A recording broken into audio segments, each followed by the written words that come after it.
কোথায় কেউ ঝাড়ু দিয়েই দিয়েছিল আগে দিয়ে। হ্যাঁ এভরিওয়ান, তোমরা আশা করছি খুব ভালো আছো। সবাইকে মর্নিং জানাই। আমি তোমাদের সোমা, আর আমি তো জাস্ট ওয়াও আছি, ভীষণ বিন্দাস আছি।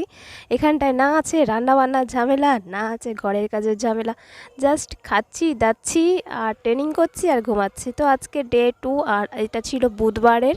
তো আমি কিছু কারণবশত আর ওখানটা ট্রেনিংয়ে চাপের কারণও তোমার এডিট করতে পারিনি। তো জাস্ট পরে একটু এডিট করে দিচ্ছি, তার জন্য সবার কাছে ক্ষমা চেয়ে নিচ্ছি। কালকে রাতে অনেক বৃষ্টি হয়েছিল, আর সেই কারণে সকালবেলা বেশ ঠান্ডা ঠান্ডা ওয়েদার পেয়ে অনেকটা লং টাইম ঘুমিয়েছি আজকে। বাড়িতে থাকলে তো এটা হয় না, সকালে উঠে রান্নাবান্নার ঝামেলা থাকে।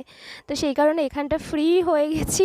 আর অনেকটা সময় ঘুমানোর পর তারপর উঠে একটু ছাদে বেরিয়ে গেলাম, তারপর একটু বাইরের দিকে ঘুরুঘুরু করতে গিয়েছিলাম, বুঝলে। তো বাইরের দিকে চলো তোমাদেরকে একটুখানি ফুটেজ দেবো। এখানটা একটু ঘুরতে এসেছিলাম, আর আমার সঙ্গে আর একটা দিদি এসেছিলো, তার নামও সোমা, কিন্তু আমার নামে সেম সেম। তো তারপর স্নান টান করলাম, করে এখন রেডি হতে বসেছি।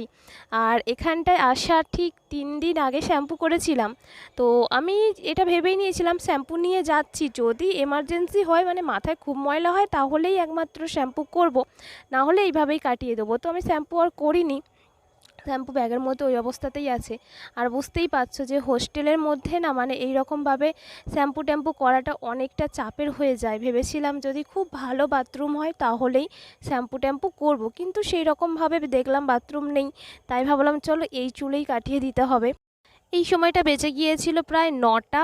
আর এই সময় সবাই আমরা প্রায় স্নান টান করে রেডি হতেই বসি। আর বাকিরা যারা বাকি থাকে তারা স্নান টান করতে গেছে, কয়েকজন বাকি আছে। তো এই সময় রেডি হতে হতে তখন আমাকে অন্য খাটে একটা বসতে বললো, কারণ আমাদের লাইনের খাটটা ওখানটা সারাচ্ছিল এক লাইন ধরে। তো আমি অন্য দিকের খাটটায় এসেছি, আমি যেই খাটে ছিলাম সেটা হলো আমার পেছন দিকে একটা খাট আছে সেই খাটটায়। তো এইটার একটা বিশেষ কারণ হচ্ছে আমরা প্রথম দিন যেদিন ছিলাম তার মানে কালকে রাতটা, তারপরে আমরা কমপ্লেন কেউ হয়তো করেছিল, মানে আমি করিনি অন্তত, কেউ হয়তো করেছিল কিংবা বলা হয়েছিল যে খাটগুলো ঠিকঠাক নয়। তো সেই কারণেই আর কিছু খাটের না তোমার ওপরে যে ডান্ডাগুলো দেখতে পাচ্ছ চারদিকে ঘোরানো, জানি না কি বলে, তো সেইগুলো ভাঙাও ছিল। তো দেখলাম দুটো মিস্ত্রি এসে ওইগুলো সারাতে শুরু করলো, আমাদেরকে বললো যে কার কী জিনিসপত্র আছে সরিয়ে নাও। তো আমরা সরিয়ে নিয়ে অন্য খাটে এসে বসে বসে রেডি হচ্ছিলাম। আর এখন জাস্ট সিম্পলভাবে বুঝতেই পারছো এখানটা যে হ্যামো সেজে গুজে তো ট্রেনিং করা মানে বিশেষভাবে সেই জ্ঞানটা নেওয়া নয়, আমাদের সেজে গুজে যে ট্রেনিং নিতে হবে এরকম কোনো ব্যাপার নয়। তো সেই কারণে আমিও তো এমনিতেও একটু সিম্পল থাকতেই পছন্দ করি, তো আমার জন্য এটা খুবই ইজি হয়েছিল। তো আমি জাস্ট একটা দেখতে পাচ্ছ ছোট্ট মতো ওই মুক্তোর মতো যে কানেরগুলো সেটা একটা পরে নিয়েছি। আর এই কুর্তিটা পরেছি হলুদ কালারে, দেখতেই পাচ্ছ। আর চুলটাকে জাস্ট বিনুনি করে নিয়েছি, একটু লিপস্টিক লাগিয়ে নিয়েছি। এটাই ছিল আজকে আমার সাজগোজ। চলো বেডগুলো সারাচ্ছে একটু দেখে নাও।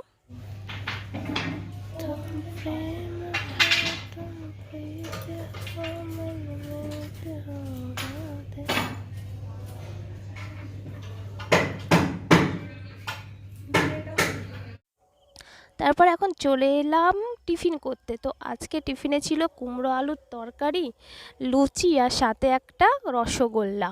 তো কুমড়ো আলুর তরকারি দিয়ে লুচি বেশ ভালোই লাগছিল। আর সকালে করে এই কুমড়ো আলুর তরকারি কালকেও দিয়েছি, সরি কালকে আলুর তরকারি আর লুচি দিয়েছিল, আজকে কুমড়ো আলুর তরকারি লুচি। তো তারপর এসে আমার বেডটা হয়ে গিয়েছিল বলে আমার বেডের মধ্যে আবার আমার যে জামা কাপড়গুলো আজকে ভিজিয়েছি, নাইটি গামছা, সেইগুলো মেলে দিয়েছি। এখনও পর্যন্ত বেড কভারটা পাততে পারিনি, ট্রেনিংটা করে এসে তারপর বেড কভার পাতবো। আর আমাদেরকে যেই রুমে থাকতে দিয়েছিল সেই রুমের সামনেই একেবারে আমাদের ট্রেনিংটা হচ্ছিল। এখানটা দেখতে পাচ্ছ ট্রেনিংয়ের কয়েকজন বেশ চলে এসেছে, কিন্তু সবাই এখনও এসে পৌঁছায়নি বলে এখনও শুরু করেনি। তো কিছু টাইম অপেক্ষা করার পর সবাই চলে এসেছিলো, তো ট্রেনিংও শুরু হয়ে গেছে। আর আজকে দেখি নতুন নতুন কি শেখায়, কালকে তো একটা কানা শিখিয়েছে। তো আজকে অপেক্ষায় আছি নতুন কি শেখাবে, নতুন নতুন কিছু শেখালে না খুব মজা আসে। তো এই করতে করতেই খাওয়ার টাইমও হয়ে গিয়েছিল দুপুরের। তো দুপুরবেলা আজকে দিয়েছিল পাবদা মাছের সর্ষে বাটা দিয়ে ঝাল, যেটা আমি একেবারে পছন্দ করি না। আমি এমনি ঝালটা পছন্দ করি, সর্ষে বাটা দিয়ে একেবারে পছন্দ করি না। তো আমার খাওয়াটা আজকে ঠিকঠাক হলো না। তো যাই হোক, তারপর যেই মানে ডিজাইনের হারটা আমি বানিয়েছি সেটা তোমাদের সঙ্গে একটু শেয়ার করলাম। এইটা আমি বানিয়েছি আজকে, এই চট কেটে তার সঙ্গে তোমার কি বলো এগুলো কড়ি দিয়ে এই হারটাকে বানানোটা শেখালো। পমপমের কাজ আছে সাইডে, আর তোমার ফেব্রিকের কাজ আছে। তো তারপরে এই যে দেখতে পাচ্ছ হাতের চুড়িটা, এইটাকে শেখালো। তো এই দুটো দুপুরবেলা শিখলাম। তো তারপরে বিকেলের দিকে ছুটি হওয়ার পরে আমরা একটু বেরিয়ে পড়েছিলাম মার্কেটে। মার্কেটটা আমাদের হোস্টেল থেকে বেশি দূরে ছিল না, ওখান থেকে জাস্ট 5-7 মিনিটের রাস্তা ছিল, হাঁটতে হাঁটতেই চলে এসেছিলাম। আর কেনাকাটির তেমন কিছু ছিল না, আমার একটা ডকুমেন্টস জেরক্স করার ছিল। আর তোমার একটা দিদি বলেছিল যে একটু সার্ফ কিনে আনলে ভালো হবে, তো আমি সার্ফ পেয়ে গিয়েছিলাম, সেটাকেই নিয়ে নিলাম। আর আমার সঙ্গে যে আর একটা সমাধি ছিল, সে কিছু ওর ছেলের জন্য নিয়ে নিল, বাড়ি গিয়ে তাকে তো আবার ভোলাতে হবে, সেই কারণে ওর জন্য কিছু নিয়ে নিয়েছিল খাবার দাবার। তো তারপরে এখানটা এসে দেখি যে আমাদের জন্য সন্ধ্যের টিফিনটা রেডি ছিল। আজকে করেছিল চাউ, আর চাউয়ে তখন সস এইভাবে ঢালছিল।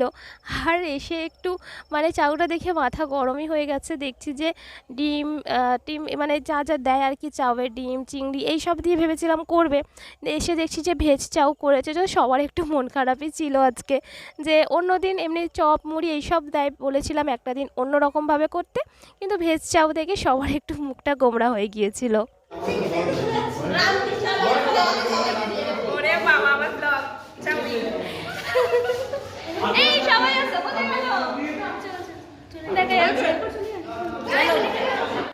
তারপরে আর কি আবার রাতের খাবার তেমন কোনো কাজবাজ ছিল না, কারণ পরের দিন আবার ট্রেনিংয়ের কিছু কাজ দিয়েছে, সেইগুলো বসে বসে করে নিয়েছিলাম। তারপর রাতের খাবার খেয়ে শুয়ে পড়েছি। তো তোমাদেরকে আজকের মতো টাটা জানাচ্ছি, গুড নাইট।